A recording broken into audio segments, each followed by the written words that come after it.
보실 말씀은 요한복음 6장 63절입니다.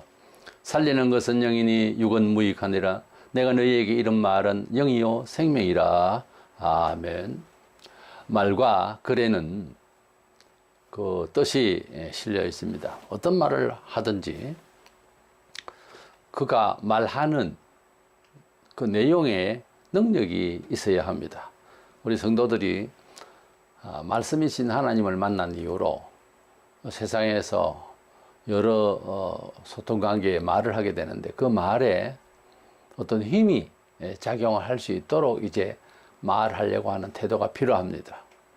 그냥 말을 하는 것은 잔소리가 되는 거죠. 소위 말해서 계속 들으면 소음이 됩니다. 그래서 말은 창조성 있고 능력이 있어야 할 것입니다. 그래서 능력 있는 말을 하라 이런 주제로 말씀을 나누고자 합니다. 먼저는 신구약 성경전서 진리의 말씀은 창조성을 지니고 있습니다. 진리의 말씀은 진리라고 할 때 아레데이아라고 하는 말은 영어로 번역을 트루스로 되어 있어요. 사회적 용어로 치면은 정직하다고 말해요. 그럼 이 세상에 우리가 말하고 말을 지어내고 하는 모든 말들은 그 내용은 어떤 면에서는 궁극적 거짓되다 그런 뜻이에요. 그래서 이 사기치는 사람들을 보면 말은 잘 하는데 뭔가 와닿을 때 가볍고 건조하고 달콤한 듯 하면서도 미심쩍은 그런 어감이 있습니다. 이 세상은 다 사기를 친다는 말이 아니라 말 자체가 생명력을 가지고 있지를 않다 그 말이에요. 진리의 말씀은 그래서 전도를 잘 못하겠다 또 기술이 없다 싶으면 성경 구절만 이야기를 하면 됩니다. 하나님의 말씀은 말씀 자체 안에 능력이 탑재되어 있기 때문에 하나님의 말씀을 읽고 듣고 암송하고 전달하는 것은 굉장한 힘이 있는 것입니다. 그래서 하나님 말씀을 우리가 대변하거나 또 말씀을 믿고 사는 사람들의 일상의 언어가 힘이 있기를 원합니다. 그런 생각을 가지고 힘이 있기를 바라야 되는 거예요. 말에는 원래 그 사람이 가지고 있는 짐승과 다른 특유한 그런 기질이 있는데 이 말을 어떻게 하느냐에 따라서 생사를 구분할 수도 있습니다. 판사가 가령 사형선 언도를 했을 때에 그 사람은 죽을 수도 있고요. 또 무죄 선고를 하면 살 수도 있습니다. 그래서 말이 어떻게 내뱉어지느냐 하는 것은 객관적으로 또는 법률적으로 또는 예술적으로 굉장한 반대의 현상을 일으킬 수도 있는 것입니다. 인상을 안 찌푸려도 목소리가 어때해도 관계가 없이요. 그래서 사람에게 특유하게 할 수 있는 짐승과 다른 이 말이라고 하는 것은 놀라운 그 창조성이 원래 있는 것입니다. 하나님께서 우리에게 말을 지으셨고 주셨다 했기 때문입니다. 마태 12장 36절에 내가 너희에게 이르노니 사람이 무슨 무익한 말을 하든지 심판날에 이에 대하여 시문을 받으리니 그랬어요. 우리가 많은 말을 하는데 10가지 중에 최소한 6, 7가지는 무익해요. 별로 안 해도 되는 잔소리를 많이 할 수 있다는 거죠. 좀 더 지혜롭게 그런 말을 안 하도록 해야 됩니다. 물론 하나님께서 우리를 사랑하심을 위하여 주신 당신의 마음속을 신구약이라는 거대한 책을 안에 내용이 굉장히 많고 또 장수도 굉장히 많습니다. 그러나 그 말씀들은 획일하게 하나님이 우리를 사랑하심에 대한 말씀이기 때문에 들어도 은혜가 되죠. 우리가 여러 말을 안 해도 몇 마디 하는데도 별로 덕이 안 되는 말솜씨가 안 좋은 말, 속은 안 그래도 그런 경우의 말은 적게 해도 가슴 아프게 하죠. 많이 말을 해도 들어도 좋은 말이 있습니다. 어쨌든 말에는 그 말 뜻에 힘이 실려 있기 때문에 말을 생각하면서 해야 된다 그거죠. 잠언 18장 21절에 죽고 사는 것이 혀의 힘에 달렸나니 혀를 쓰기 좋아하는 자는 혀의 열매를 먹으리라. 우리가 말을 어떻게 하느냐에 따라서 한마디 말에 천냥빚을 갚는다 그런 말이 있어요. 그래서 말을 잘 한다는 거하고 말의 진실성 그리고 그 말의 힘이라고 하는 것 좀 차이가 있습니다. 그 말만 잘하는 그런 것은 우리 성도들이 닮을 이유가 없어요. 조리 있게 말을 하는 것은 배워야 하겠지만 학문 같으면 변정적으로 그렇게 잘 해야 되겠지만은 그러나 말에는 진실성이 있어야 되고 그 말에 조신해야 되고 그 말에 또한 능력이 제공이 돼야 됩니다. 헛말해서는 안 된다고 말이에요. 하나님 말씀은 이사야 55장 11절에 내 입에서 나가는 말도 이와 같이 헛되이 내게로 돌아오지 아니하고 나의 기뻐하는 뜻을 이루며 내가 보낸 일이 행통함이니라. 하나님께서 입으로 무슨 말씀을 하시면 그 말씀대로 된다는 거예요. 헛되이 돌아오지 않는다고요. 창세기 1장 7절에 하나님이 궁창을 만들어서 궁창 아래의 물과 궁창 위의 물로 나뉘게 하시니 그대로 되니라. 하나님께서 무슨 말씀을 하시면 그대로 되니라. 그만큼 하나님 말씀, 진리의 말씀은 창조성이 있습니다. 우리는 이 세상에서 처음에는 부모를 믿고 형제를 믿고 그러지만 나중에 자라면서 온 세상을 믿을 수가 없는 세상으로 만나게 됩니다. 그러다 보니까 자기는 하나님 말씀에 대해서도 아니 무엇에나 반신반의를 하게 되는 이런 습관이 생겼어요. 근데 하나님의 말씀은 말씀하신 대로 되니까 지금도 가장 안전하고 가장 정확하고 불변한 진리는 우리가 따라가기만 하면 인정이 안 되죠. 처음에는 그렇게 믿으라고 그런 거예요. 인정이 안 되지만은 그러나 이 말씀을 믿고 순종하면 반드시 말씀의 언약을 그대로 받을 수가 있다는 것이 장점인 것입니다. 이 하나님의 말씀이 없었다면 또 믿음의 선조들이 믿고 흘러온 이야기를 너도 나도 다른 식으로 믿으면 아주 합일하기가 좀 어렵잖아요.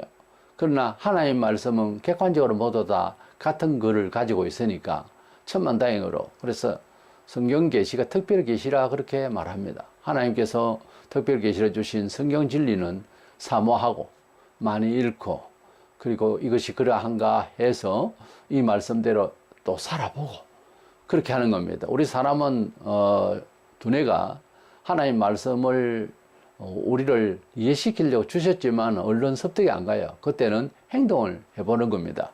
그러면 이제 하나님 말씀이 얼마나 지혜롭고 세상을 이기게 하는 비법인가를 알게 되는 거죠. 예수님을 이제 십자가 돌아가시기 다 됐을 때에 잡으러 군병이 있었습니다. 그때에 여기 누가 예수야? 이런 식으로 이제 예수를 찾고 있었습니다. 모르니까요. 일상에 관심이 없으니까.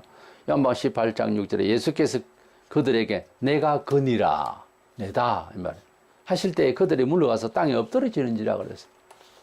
예수님을 찾던 병사들이 심약하거나 또는 그런 사람이 아닐 것 아닙니까?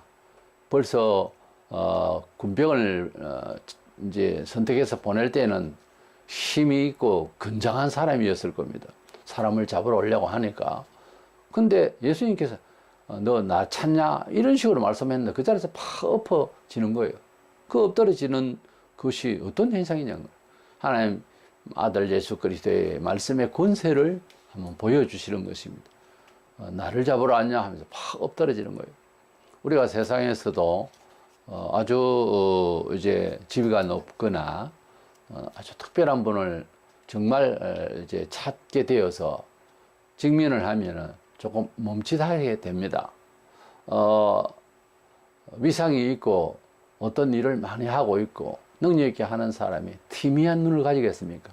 딱 눈을 서로 마주치면은 그냥 이제 쓰러지듯이 그렇게 내가 그대 앞에 서면 정말 약해지는 모습을 느낄 수가 있어요. 그러니까 우리 하나님의 말씀이 나로 압도하는 시간이 오기 전까지는 항상 맞대어 보는 거죠. 성경을 볼 때도. 그런데요, 성경을 보고 하나님 말씀이 정말 하나님의 음성으로 보이고 그러면 조금 두려워집니다. 성경 읽다가 무릎 꿇고 읽는 때가 나는 한두 번이 아니었어요. 그냥 이리 들고 앉아 못 읽겠는 거예요. 하나님의 말씀은 이제 능력이 이제 탑재되어 있기 때문에 내재되어 있기 때문에 그 하나님의 말씀을 따라서 사는 사람의 일상의 말도 능력이 있기를 원해야 되고 또 그렇게 해야 된다 이 말입니다. 이렇게 하나님 말씀의 위력을 그대로 믿고 믿음으로 주님께 나온 사람이 바로 백부장입니다. 그의 하인을 낫게 하기 위해서 주님께 나왔습니다. 내가 직접 가서 낫게 해줄까? 그러니까 아니요 오지 마세요. 그러면서 마태복음 8장 8절에 백부장이 대답하여 이르되 주여 내 집에 들어오심을 나는 감당하지 못하겠사오니 다만 말씀으로만 하옵소서. 그러면 내 하인이 낫게 쌉나이다. 말씀만 하시면 가면 나은 줄로 알고 가겠다는 거예요.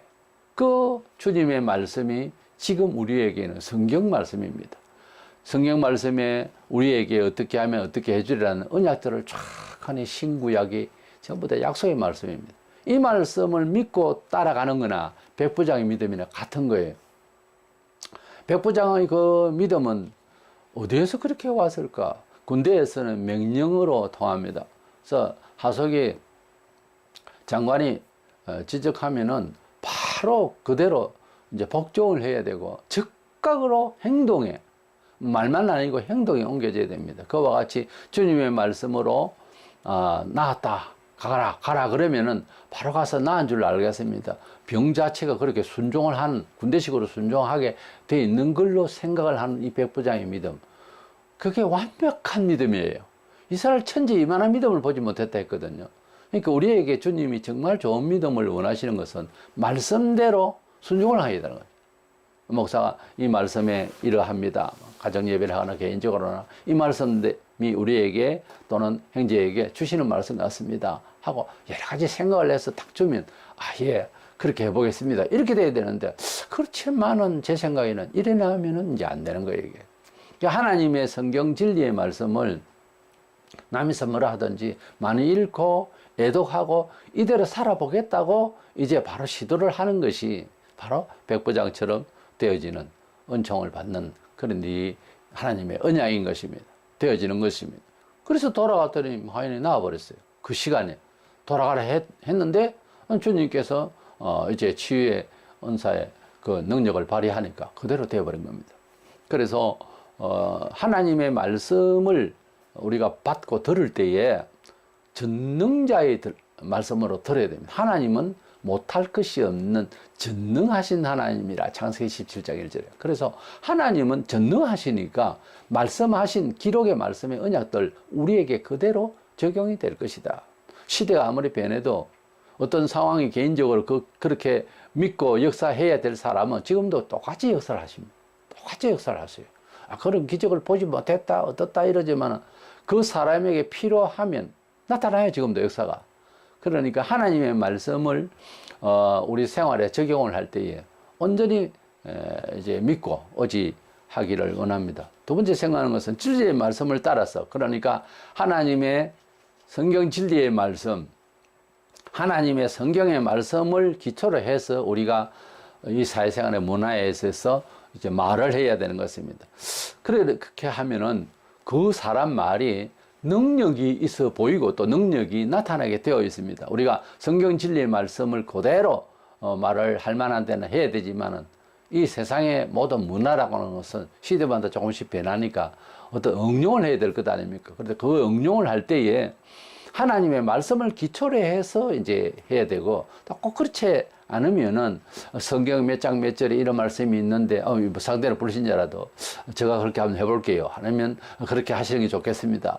이렇게 하나님 말씀을 하면 그 말이 하나님 말씀을 근거로 했기 때문에 능력이 나타날 수가 있다는 거예요. 목사님 진짜 그랬더니 그렇게 됐다고, 이러니 비일비재합니다. 그래서 하나님의 말씀대로 살아가고 하나님 말씀을 근거로 해서 응용을 해서 문화생활에 대해서 어떻게 지도를 하고 또 행동을 하고 선택을 하고 하면은 좋은 효과가 있는데, 세상의 계산법을 가지고서 하나님을 믿는, 명분만 하나님을 믿는데 세상의 계산법이 아주 밝으면, 다시 말해서 목사가 너무 세상에 아주 용이한 모든 것들을 다 밝게 너무 아는 것도 보기 안 좋아요.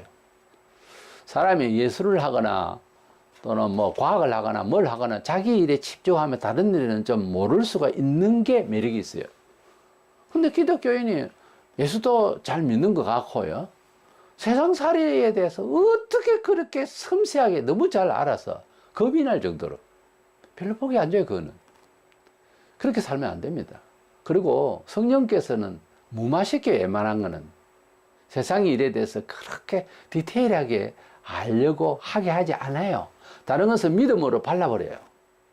믿음으로 진행해버린다고. 그런 것은 어떤 게 있나 하면 우리 영혼의 정서가요, 조금 자유해요. 근데 세상의 계산을 다 해버리면 피로합니다. 피로하고 무거운 짐자가 되는 거지. 어차피 세상은 수고와 슬픔의 세상입니다. 근데 너무 계산이 바르면은 이게 지친다고요. 옆에 사람까지 지치게 하는 겁니다. 그래서 우리가 하나님의 백성이 되고 난 뒤에는 물론 이 세상을 과학적으로 또 알고 살아야 되고 웬만하면 철저히 기획을 하고 해야 돼요. 근데 그것만을 믿으면 미래를 우리가 점칠 수가 없다 이거예요. 모든 이제 일들에 대해서 플랜에 스텝 바이가 됐는데 가다가 땅이 꺼질 수도 있어요. 사람이 성령의 감각이 없이 산다고 하는 것은 이건 성도로서 정상적인 정서가 아니에요. 성령의 감화에 대해서 들어보지도 못했거나 알지도 못하는 성도들이 수두룩해요. 그러니까 참 일반적인 생각을 가지고, 물론 그곳에서도 신앙적으로 시간이나 공간에 대한 이런 교육들을 하겠지만은 이건 아니다는 거죠. 온전하지를 않는 거예요. 그렇게 살면. 그래서 성령님께서 인도하실 때는 그렇게 많이 힘들게 하지 않더라는 겁니다. 이 세상 일을. 그러나 최선을 다해서 일하는 것은 주님의 뜻입니다. 그러면서 최선대로 안 하면은 행제를 나무랄 때는 이 문제가 있는 거예요. 그래 안 되거든요, 성경은. 최선을 다하되 본을 보이라 이래 되어 있기 때문에 본만 보이면 되지. 나같이 그렇게 살아라. 이건 아니에요.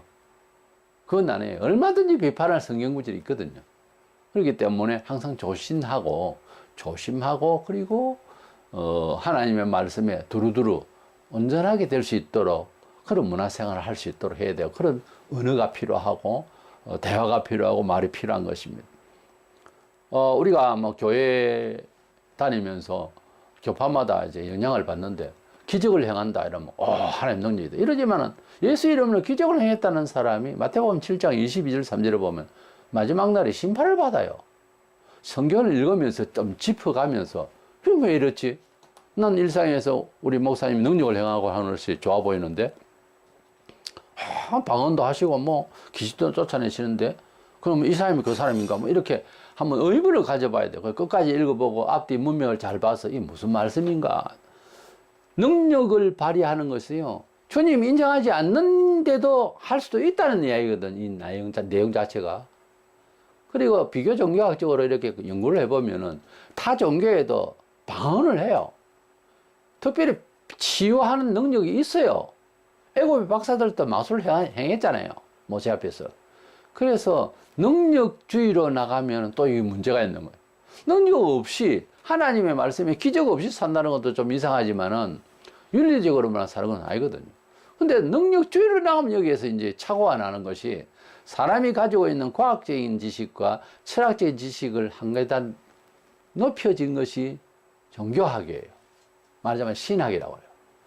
그래서 이 종교적인 데 빠져버리면은 다른 거에 힘을 못 써요.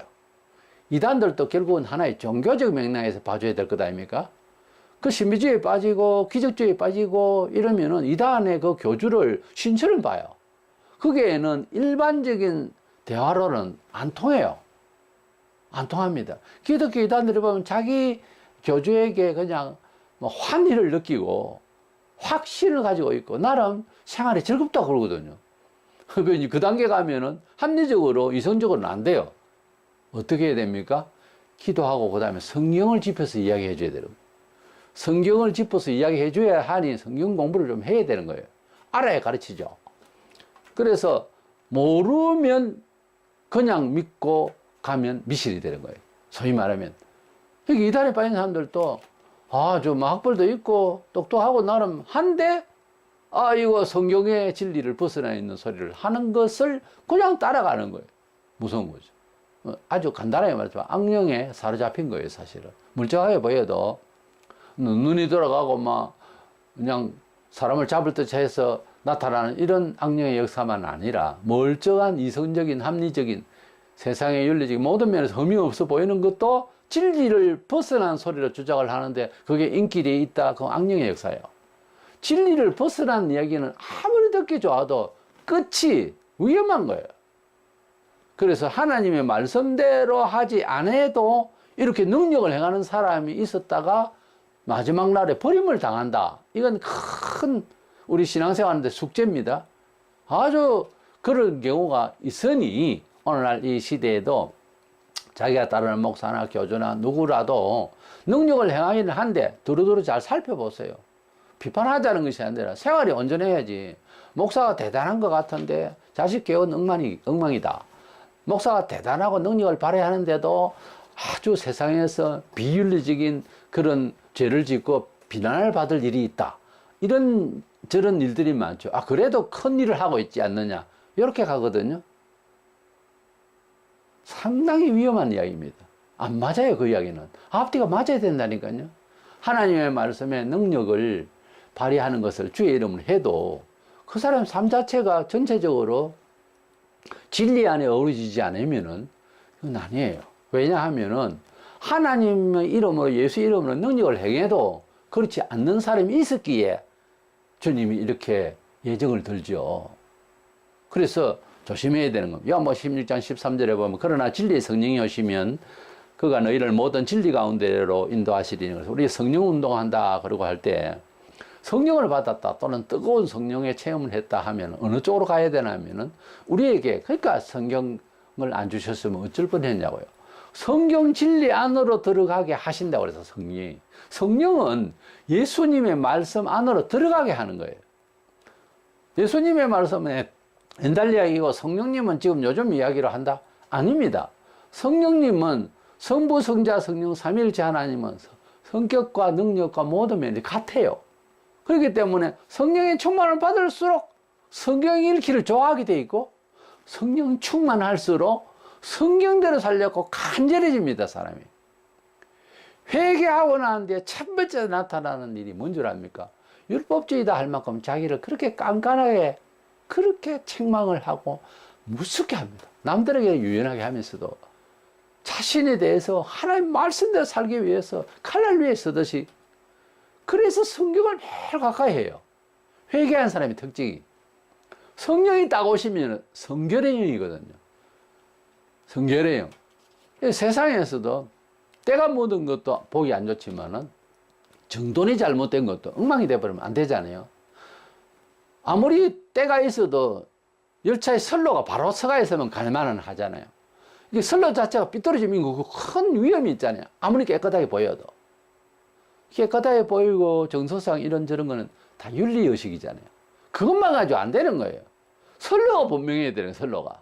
하나님의 말씀 안에서 우리가 이제 성령의 인도를 받았다는 것을 증명받아야지, 내가 어떤 능력을 행했다는 동, 그거는 다른 종파에도 나오니까 그거 가지고는 아니라고 하는 사실, 그렇게 아셔야 됩니다. 또 우리가 하나님의 음성을 듣는다 어쩐다 이게 대해서 물론 가능하고 그럴 수가 있습니다. 가령 핍박 중에 무슨 말을 해야 될까, 물론 복음을 전거해야 돼요. 그러나 각자 또 그 어떤 상황에 다 따라서 무슨 말을 해야 될 지혜가 있어야 될 것 아닙니까? 그때 마가복음 13장 11절 사람들이 너희를 끌어다가 넘겨줄 때에 무슨 말을 할까 미리 염려하지 말고 무엇이든지 그때 너희에게 주시는 그 말을 하라. 말하는 이는 너희가 아니와 성령이시니라. 특별히 이제 핍박을 받고 끌려갈 때 성령께서 하시는 말씀을 이제 따라서 해야 된다 하는 겁니다. 사실은 설교자는 여러 번 그런 걸 체험하게 되는데 설교 준비를 이제 해서 하는 것이 헛말을 다시 또 안 하기 때문에 그렇게 합니다만은, 그런데 준비한 거와 다르게 말씀하실 때가 있어요. 성령께서 이제 정중과 받아들이는 상황에서 용이하게 던져야 할 메시지가 따로 생길 수가 있습니다. 또 우리 성도가 특별히 여러 객관적으로 무슨 회의나 어떤 모임이나 어떤 미팅에서 무슨 말을 해야 될 경우에 주님께 기도하고 시작해야 됩니다. 기도하면 그 책임을 맡은 자는 어떻게 말을 해야 되겠다는 영감이 내려져요. 내려지면서 글자들이 주주주 떨어진다고요. 게임이 막 글자 떨어지듯이. 그래서 조합해보면 하나님의 뜻대로의 어떻게 서로는 이야기하고 본론이 그렇고 결론을 맺을 때까지 나와요. 어떻게 뭐 사회를 본다든지 인사말을 한다 이런 것도 마찬가지입니다. 기도해서 성령님이 인도하시는 문장을 따라서 좋게 이야기를 해서 하나님께 또 영광이 되는 건가, 이렇게 생각해가지고 말을 하라는 거지. 그러면 능력이 나간다는 거죠. 로마 12장 3절에 마땅히 생각할 그 이상의 생각을 품지 말고 믿음의 분량대로 지으려고 생각하라. 우리가 뭐 말을 하거나 할 때에 윗선에서 해야 할 일이 있고 하부가 이야기할 말이 있겠죠. 또 목사가 할 말이 있고 집사가 할 말이 있을 겁니다. 믿음의 생각 그 이상으로 말을 하거나 자기 주체 이상을 말을 하면 안 된다는 거죠. 항상 자기에게 주어진 믿음의 분량만큼, 환경만큼, 입장만큼만 잘 말을 하면 잘하는 겁니다, 그게. 그래서 말이라고 하는 것은 정말 듣는 사람에게도 아무리 상급이 아니고 하급이 말을 하더라도 그 말 자체에 대한 능력이 제공되면 상부가 이해할 것보다 훨씬 듣기가 힘이 생기고 듣기가 좋은 경우가 있습니다. 그겁니다. 우리가 자기가 맡은 바의 직무에 수행하는 과정에 있어서 말이라고 하는 것은 오버해도 안 되고 저질스러워도 안 되는 거잖아요. 그래서 그 말을 목사는 목사답게 말을 하고 집사는 장로는 권사는 자기 이제 품이 따라서 그리고 직함에 맞춰서 잘 말을 해야 됩니다. 너무 오버해도 보기 안 좋아요. 그래서 그렇게 말하는 것이 아름다운 겁니다. 고린도서 2장 13절 우리가 이것을 말하거니와 사람의 지혜가 가르친 말로 아니하고 오직 성령께서 가르치신 것으로 하니. 물론 사도들이 일일이 사생활에 대해서 뭐 성경이다 하고 기록한 것은 아니고요. 그분들이 살고 사람을 만나고 어떤 이제 말을 할 때에 성경에 기록하지 않은 많은 말을 했을 것 아닙니까? 그럴 때도 항상 성령님의 인도를 따라서 말을 하려고 무던히 노력들을 하고 그렇게 살한 것으로 압니다. 우리 성도들은 성경 구절 또는 설교하는 목사만 아니라 어떠한 상황에서도 그 말하는 게 마치 성경처럼 들릴 수 있다면 말을 참 잘한 겁니다. 그래서 뭔가 말은 똑똑한데 과학적이다. 뭔가 말을 참 들어보니까 계산적이다. 뭔가 말을 착 들어보니까 싸우려고 하는 이야기다. 뭔가 말을 착 들어볼 때 사랑하는 이야기군. 뭔가 말을 착 들어볼 때 미워하는 이야기군. 다 있잖아요. 느낌이에요. 무슨 말을 하기를 하는데 웃는 게 아니고, 그리고 뭐 이제 화를 내지만은 그 화를 낸 게 화가 아니고 뭐 하는 그런 밖으로 나타나는 그런 면모와 그리고 언어와 그리고 감정은 쏙하고 다를 수가 있잖아요. 그래서 우리가 사기를 당할 수도 있잖아요. 그러니까 우리가 하나님의 말씀대로 말을 한다고 하는 것은 그 말을 받는 사람이 성경을 이야기하는 것 같다. 이렇게 말했다면 참 잘한 겁니다. 그런데 성도가 무슨 말을 하는데 사기꾼 같다. 상업하는 사람 같다. 이렇게 되버리면 안 되잖아요.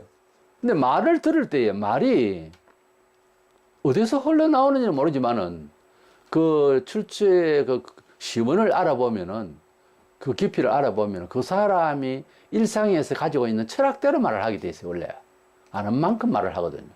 그러니까 그 말이 하나님의 말씀 같다라고 하려면은 기도하고 말을 해야 되고 신앙으로 말을 할 때 이게 합당한 겁니다. 무슨 일이나 다 그렇게 느낌은 오는 것이 정상입니다. 과학적이든 상업적이든 뭔가 하나님의 음성같이 들리는 것이 가장 말을 잘 하는 거예요. 근데 그거는 맹땅이고 완전히 세속적이라면 문제가 있는 거예요. 말투에서 그렇게만 들리면 안 된다는 거지. 그래서 우리는 성령께서 가르치시는 것을 따라서 말을 하려고 하는 습관을, 그런 연습이 되어야 됩니다. 에베소 4장 25절에 그런 적 거짓을 버리고 각각 그 이웃과 더불어 참된 것을 말하라. 이는 우리가 서로 지체가 됨이라 그랬어요. 우리 예수 믿고 난 뒤에는 이웃과 더불어 참된 것을 말하라. 문화생활에 있어서 참된 것을 말한다고 하는 것은 다른 말로 정직해라는 거예요. 지금 전 국민이 이제 김문수 후보에 대해서 정직함에 대해서 놀랄 정도로 그렇게 살아온 것을 우리가 보고 들었습니다. 우리가 사람 사이에서 보통 일상에서요, 사람이 정숙하고 정직한 사람이 훨씬 아름답고 주목이 갑니다. 남자가 여자가 간에. 그만큼 사람이 정직하다고 하는 것은 참 아름다운 거예요. 외모라고 하는 것은 얼마 안 가잖아요. 사람은 욕심 때문에 아니고 세상적인 것이 별거 아니기 때문에 건드려져요, 세상은. 근데 사람이 정직한 영을 가졌다. 이건 굉장한 매력이에요. 보면 볼수록 좋은 거예요. 그래서 사람이 생긴 것이 어떻고가 별 중요하지 않아요, 나중에는. 얼마나 정직하고 정숙하고 그것이 얼마나 정말 계속 연이어 변치 않게 지니고 살고 있는 사람인가. 이거 굉장히 중요한 거예요. 이게 그렇게 안 되거든요. 잘 안 된다고, 사람이. 그래서 조면석계한 이런 사람이 아무리 화려하게 보여도 신뢰가 안 가지.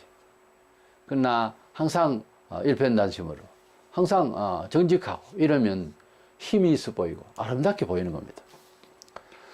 이 참된 것이라고, 참된 말을 하라 할 때 참된 것이라는 것을 보면 진리로 되어 있지만 진실성, 경험적인 것, 사실 이런 것으로 이제 풀이를 합니다. 그런데 성도가 사업을 하면서 장사를 하면서 제일 이제 미혹을 받는데 거짓말을 하게 돼 있거든요. 장사하는 사람들, 사업하는 사람들 거짓말 안 하는 사람이 없어요. 꼭 부풀어 말하고 없는 것을 또 말하고. 근데 이것은 성경이 금하는 겁니다. 정직하게 말하라는 거예요. 참되게 말하는 거예요. 그러면은 장사가 안 되는데 해보라니까요. 안 되는 게 아니에요, 그게. 신뢰가 쌓아진다니까요, 사람이. 그래서 거짓말을 하면 처음엔 달콤하고 믿어지죠. 그 다음은 안 믿는다고요, 사람이. 그래서 정직하고, 철저하고, 정말, 거짓 없이 하면요. 절대 늦지 않습니다. 성공합니다. 복을 받습니다. 성경 원리예요. 성경 진리는요, 사회적 용어로는 정직한 말이라 그 말입니다. 세상의 모든 말들은 과학적이고, 뭐 대단한 학박사고, 거짓말이라 이 말이에요. 상대적으로 말하자면. 궁극적으로는 결국 그렇게 가요. 그러니까 성경만이 진리예요. 성경은 정직함이에요. 그러니까 성경을 경으로만 보지 말고, 이 거짓말이야, 이거 진짜다, 이거는.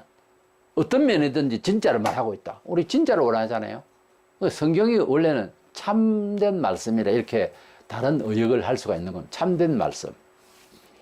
가장 중요한 것은 우리 신앙에 있어서 필요한 것들이 다 성경에 있다고 하는 사실. 그걸 알고 성경대로 살려고 하고 성공적인 삶을 살아야 되겠는데, 마가복음 7장 14절에 보면 무리를 다시 불러 이르시되 너희는 내 말을 듣고 깨달으라, 그렇게 했어요. 이 깨닫는다는 말은 주님의 말씀을 믿어 의심치 않을 만큼 이해가 되어야 된다, 이 말이죠. 이해가 안 되질 때는 순종하면서 따라가는데, 순종하고 따라가다 보면 체험이듯이 이해가 돼요.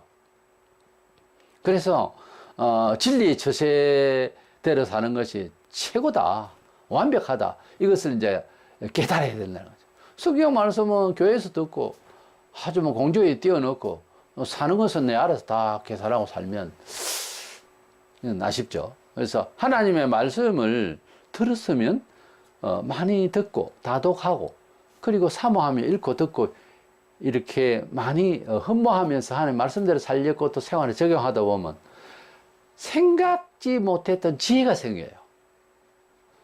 아주 지혜가 생겨서 실수하지 아니하고 후회하지 않는 삶을 이렇게 선명하게 보일 때가 있어요.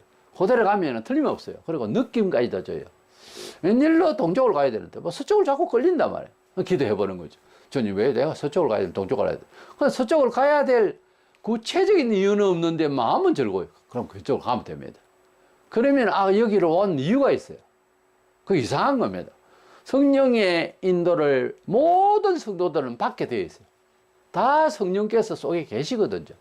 그런데 제일 못난 게 뭔가 하면 성령께서 계신 것을 자신이 얼핏얼핏 알면서도 전혀 따라갈 생각이 없는 사람. 이거는 불신앙적인 거죠. 예수를 믿는다는 것은 맹목일 뿐이지 전혀 삶의 의식 구조에서 예수를 믿는 것이 있어야 되거든요.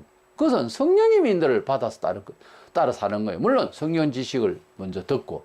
그런데 성도들이 한 몇 년 들으면 많이 들었잖아요. 그럼 이제 성령님의 인도를 받을 줄 알아야 된다, 이 말이에요. 그래서 우리는 진리를 얼른 대할 때 성경 진리라고 하면 뭡니까? 전능하신 하나님의 능력의 말씀으로 이 말씀대로 살면은 이 말씀대로 된다는 약속, 구약, 신약 약속으로 알잖아요. 하나님이 신실하신 약속을 알아요. 그럼 그 하나님 말씀을 다 못 깨달으니까 순종하면서 그것을 믿음이라고 행동해보는 거예요. 그러면 나중에 이것이 옳다는 깨달음이 있으면 이 책으로 말할 수가 있는 것이 아니에요. 아, 이게 옳구나 하는 계산법이 따로 나와요. 그래서 그걸 신앙처세라고 그러죠. 그렇게 이제 하는 겁니다. 그래서 이 세상에서 우리가 짐승과 달리 사람이 말하는 것이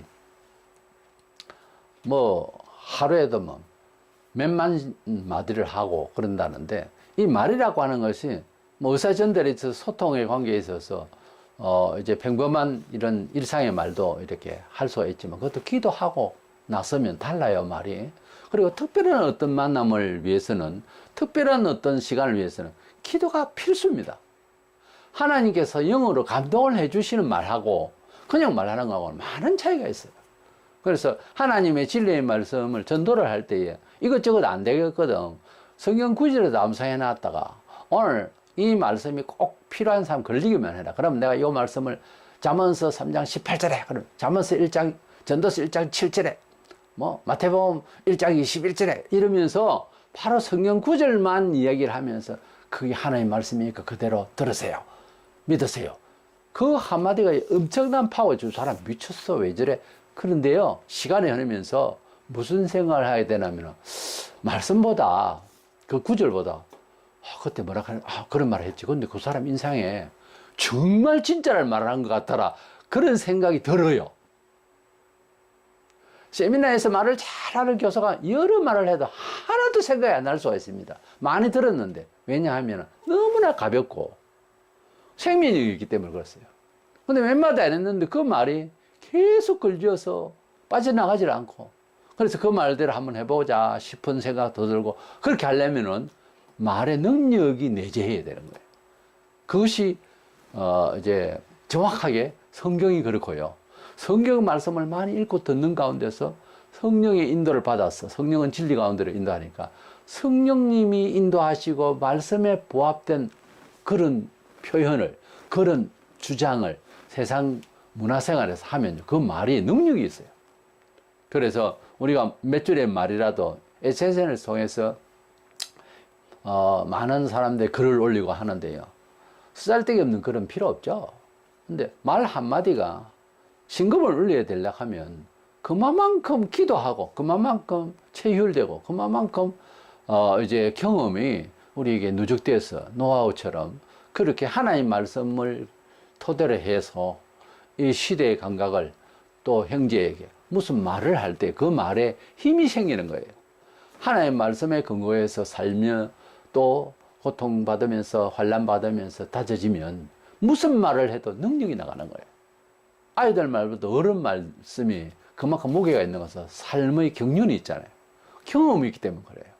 근데 어떻게 말씀을 젊은 사람도 해줄 수 있고 연세 많은 분이 말씀을 해주실 수도 있는데, 아무래도 연배 되신 분이 어른들이 하시는 말씀이 훨씬 힘이 있어 보이잖아요. 왜 그러냐 하면은 힘이 있어 보이는 게 아니고 정확하게 찔러주거든. 노하우가 있었어. 그래서 하나님 말씀에 근거해서 우리가 말할 수 있도록 하려면 말씀을 듣고 말씀을 많이 사모하는 것부터 먼저 1차적으로 계속 해 나가야 됩니다. 그러면서 말을 할 때에 사람을 접견하기 전에 잠시 기도를 해야 돼요. 내가 들은 바, 읽은 바 하나님의 말씀이 작용되어서 가장 선하고 가장 완벽하고 결과는 잘 돼야 된다 라고 한다면 그 결과에 잘 되기 위한 방법에 있어서 내 방식으로만 꼭 해서는 안 된다 아닙니까? 주님이 좋은 방식을 주시옵소서 하고 기도하고 딱 적혀나면은 딱 면대해서 대화가 할 때 일상하고는 다른 표현과 의지와 판단이 와요, 사람이. 그래서 잘 인내도 하고 잘 수용하고 유연해지고 성령으로 인도를 받아서 말하면은 능력이 있다 그 말이에요. 그래서 우리 성도는 그냥 말하지 말고 성경이 능력이 있듯이, 하나님 말씀이 능력이 있듯이 이 말씀의 하나님의 자녀가 된 우리도 능력 있는 말을 하는 것이 지당하고 그렇게 또 노력해야 된다 하는 점을 알고, 오늘부터라도 말을 할 때에 기도를 준비를 많이 하고 나서고 또 기도하는 마음으로 말하고 그렇게 하는 버릇을, 습관을 들여서 은총을 누릴 수 있는, 영적인 신령한 은혜를 받을 수 있는 우리가 되기를 주의 이름으로 축원합니다.